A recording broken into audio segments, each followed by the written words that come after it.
வணக்கம். தினமலர்.com மாலை 4 மணி செய்திகள். முக்கிய நிகழ்வுகள். டெல்லியில் ஆம் ஆத்மி கட்சியில் அடுத்தடுத்து திருப்பம். புதிய அரசு பதவியேற்பு விழா தேதி மாற்றம்.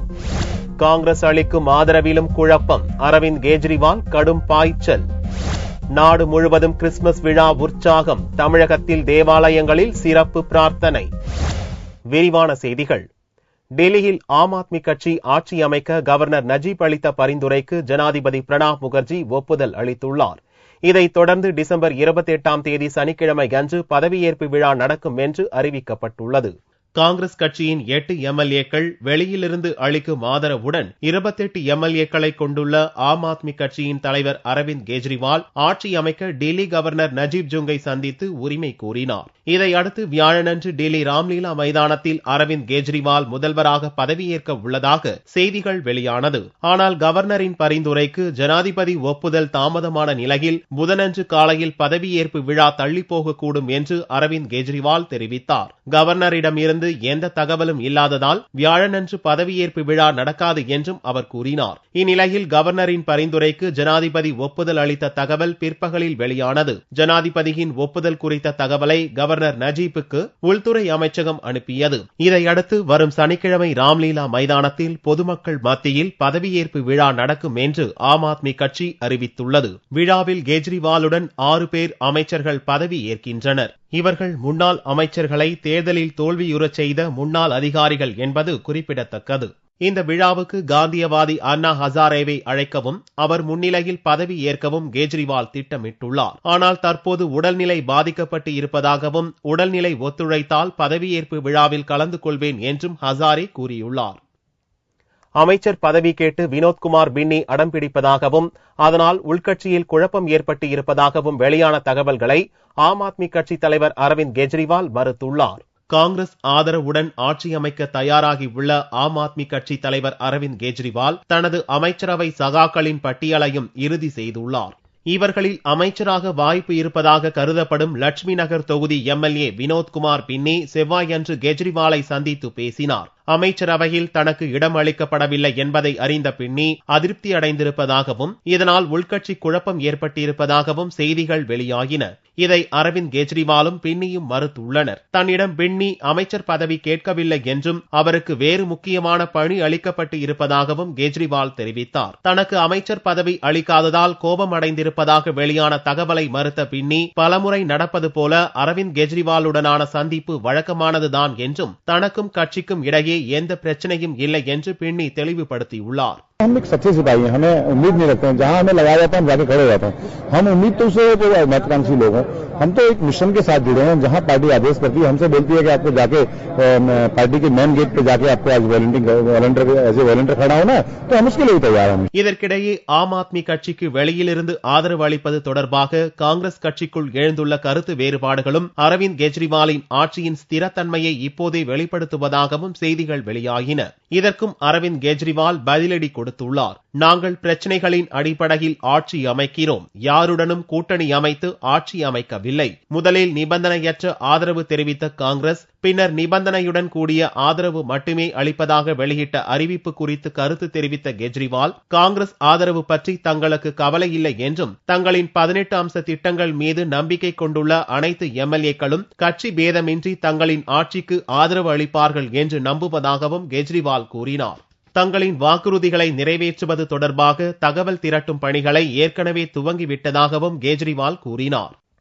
தமிழகம் முழுவதும் கிறிஸ்துமஸ் பண்டிகை உற்சாகமாக கொண்டாடப்பட்டது. தேவாலயங்களில் சிறப்பு வழிபாடுகள் நடத்தப்பட்டன.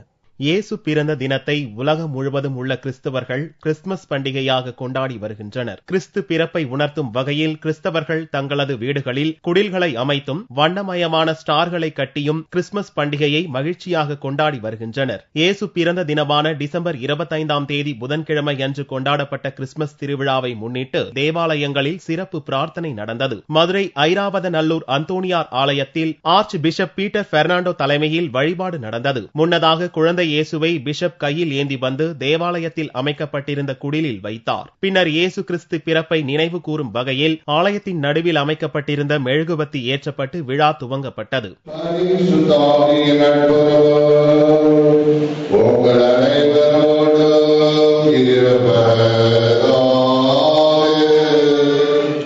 நெல்லை பாளையங்கோட்டை தூய சவேரியார் பேராலயத்தில் சிறப்பு ஆராதனையுடன் கிறிஸ்துமஸ் விழா துவங்கப்பட்டது.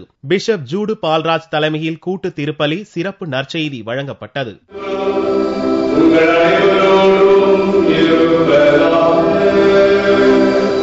தலைநகர் சென்னையில் உள்ள அனைத்து தேவாலயங்களும் விழாக்கோலம் பூண்டிருந்தது. கிறிஸ்தவர்கள் உற்சாகமாக பண்டிகையை கொண்டாடி மகிழ்ந்தனர். கடவுள் நமக்கு அருகில் இருக்கிறார், நம் பக்கத்தில் இருக்கிறார், நம்மோடு பயணம் செய்கிறார், நம்முடைய இன்பங்களிலும் துன்பங்களிலும் பங்கேற்கிறார் என்ற மாபெரும் உண்மையைத்தான் இந்த விழா நமக்கு எடுத்துச் சொல்லிக் கொண்டிருக்கிறது. ஆக வாழ்க்கையில் எத்தனை துன்பங்கள் வந்தாலும் அவற்றை எதிர்நீச்சல் போட்டு ஜெயிப்பதற்கு இறைவன் சக்தியை கொடுக்கிறார். மகிழ்ச்சியோடும் சந்தோஷத்தோடும் வாழ்வதற்கு இறைவன் உதவி செய்கிறார். ஆகவே இந்த அருமையான நாளில் மாடரை குடிலிலே பிறந்திருக்கும் பாலன் இயேசுவிடம் உங்களுக்காகவும் உங்கள் குடும்பங்களுக்காகவும் உங்கள் குழந்தைகளுக்காகவும் அவருடைய எதிர்காலத்திற்காகவும் சிறப்பாக ஜெபிக்கிறோம். இறைவன் உங்கள் ஒவ்வொருவரையும் நிறைவாக ஆசீர்வதிப்பாராக. பிறக்கப் போகிற புத்தாண்டு 2014 ஆண்டு நம்பிக்கையின் ஆண்டாக உங்கள் ஆசைகளை எல்லாம் நிறைவு செய்யும் ஆண்டாக இருக்க வேண்டும் என்று சொல்லி இறைவனை பிரார்த்திக்கிறோம். Hi, my name is Kalaiselvi. நான் இந்த நைட் மாஸ்க் வந்ததுக்கு எனக்கு ரொம்ப ஜாலியாகவும் இருக்குது, என்ன ரொம்ப சந்தோஷமாக இருக்குது. இந்த ஜீசஸை வேண்டிருந்து இது ஜீசஸோட birthday, so be happy and enjoyable. We want to wish you a merry Christmas and happy new year. கிறிஸ்துமஸ் விழாவை முன்னிட்டு தேவாலயங்கள் மின் விளக்குகளால் அலங்கரிக்கப்பட்டு இயேசுபிரான் குறித்து இறை வழிபாட்டு பாடல்களும் இசைக்கப்பட்டன. தேனி அருகே லாரி மீது பேருந்து மோதி விபத்துக்குள்ளானதில் ஆந்திர மாநில பக்தர்கள் 3 பேர் உட்பட 4 பேர் சம்பவ இடத்திலேயே பரிதாபமாக உயிரிழந்தனர். ஆந்திர மாநிலத்தைச் சேர்ந்த பக்தர்கள் 24 பேர் சபரிமலைக்கு சென்றுவிட்டு மினி பேருந்தில் திண்டுக்கல் பழனி கோவிலுக்கு வந்தனர். தேனி மாவட்டம் பெரியகுளம் அருகே பேருந்து வந்தபோது திண்டுக்கல்லிலிருந்து வந்த லாரி மீது மோதி விபத்துக்குள்ளானது. இவ்விபத்தில் பேருந்து அப்பளம் போன்று நொறுங்கியது. இதில் ஆந்திராவைச் சேர்ந்த பக்தர்கள் 3 பேர் மற்றும் லாரி ஓட்டுநர் உட்பட 4 பேர் சம்பவ இடத்திலேயே பரிதாபமாக உயிரிழந்தனர். தகவல் அறிந்து சம்பவ இடத்திற்கு விரைந்து வந்த தேனி மாவட்ட எஸ்பி மகேஷ் மற்றும் போலீசார் உயிரிழந்தவர்கள் மற்றும் పడుగాయమடைந்தவர்களை மீட்டு அரசு మరుతువమனைக்கு అనిపి వైతனர். ఆదివారం రోజు మేము శబరిమల పోయినాము. అక్కడి నుంచి వస్తా పళనికి వస్తున్నాము. పళనికి వస్తుంటే ఇప్పుడు యాక్సిడెంట్ జరిగింది. డ్రైవర్ అతిగా డ్రైవ్ చేస్తున్న వల్ల జరిగింది. అందులో మా స్వాములు ఇద్దరు, మా బండి ఓనర్ స్వామి చనిపోయాడు. ఆ బండి ఓనర్ స్వామి చనిపోయాడు, లారీ డ్రైవర్. మాకందరికీ గాయాలే. ఈ விபத்து குறித்து தேவதானப்பட்டி போலீசார் வழக்கு பதிவு செய்து விசாரணை செய்து வருகின்றனர். மேலும் விபத்தால் அப்பகுதியில் பல மணி நேரம் போக்குவரத்து பாதிக்கப்பட்டது. ராமேஸ்வரத்தில் 7 வயது சிறுமியை பலாத்காரம் செய்த 17 வயது வாலிபர் மீது போலீசார் வழக்கு பதிவு செய்துள்ளனர். தன்னை பொதுமக்கள் தாக்கியதாக கூறி அந்த வாலிபர் மருத்துவமனையில் சேர்ந்துள்ளார்.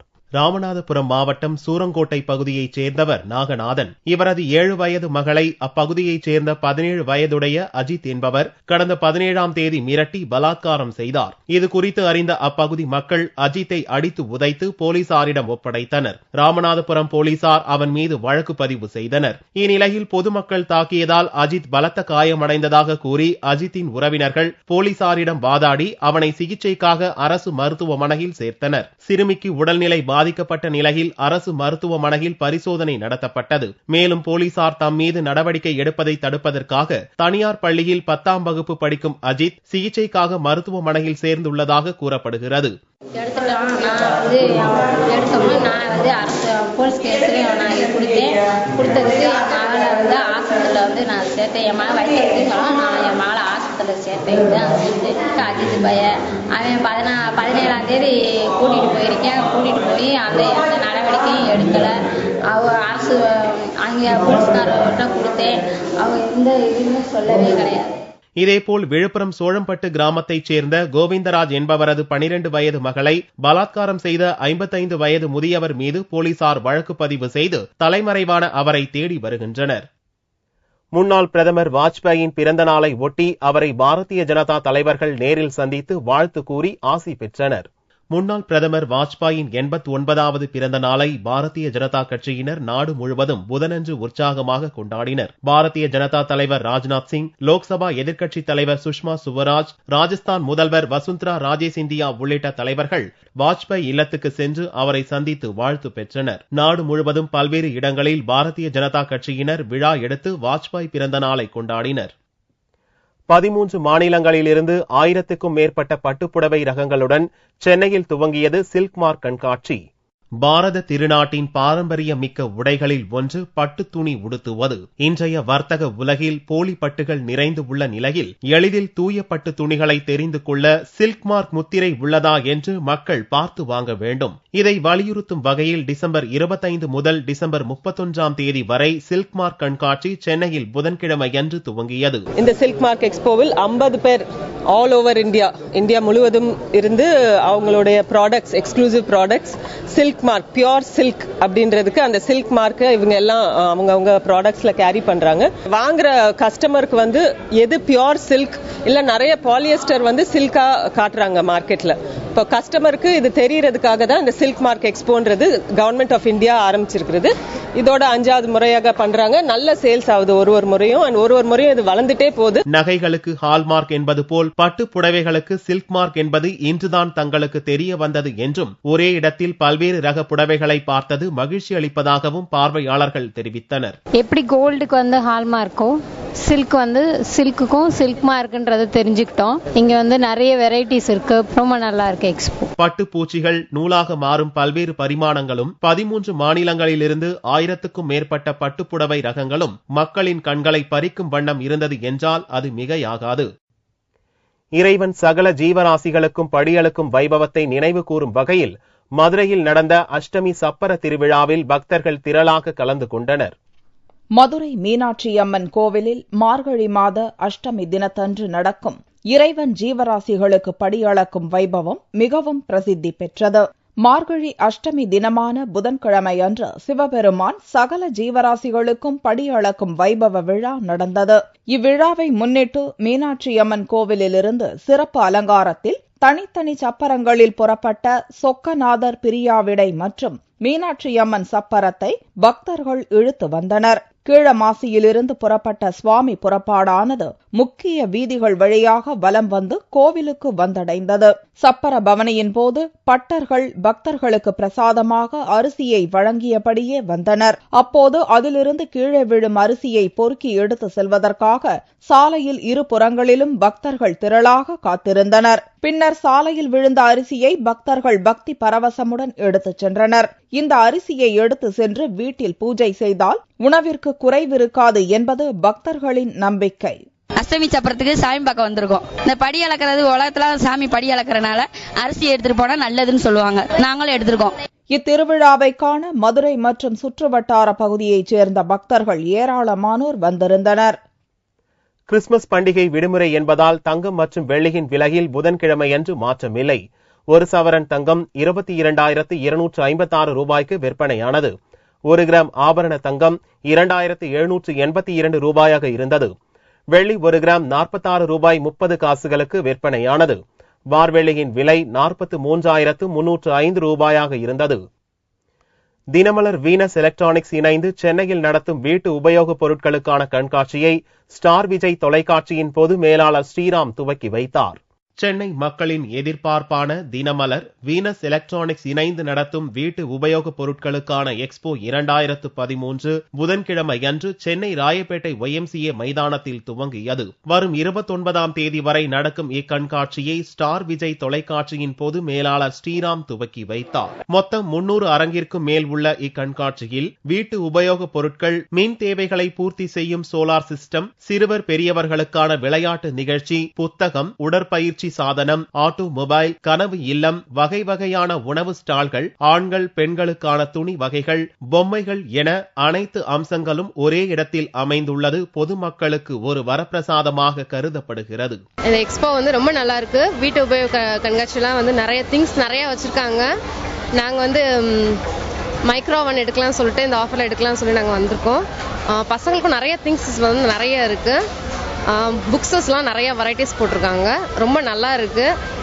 நாங்கள் என்ஜாய் பண்ணோம், நீங்களும் ஃபேமிலியாக வந்து எல்லாரும் வந்து என்ஜாய் பண்ணுங்க. நாங்கள் வந்து தினமலர் எக்ஸ்போக்கு வந்திருக்கோம் ஃபேமிலியாக.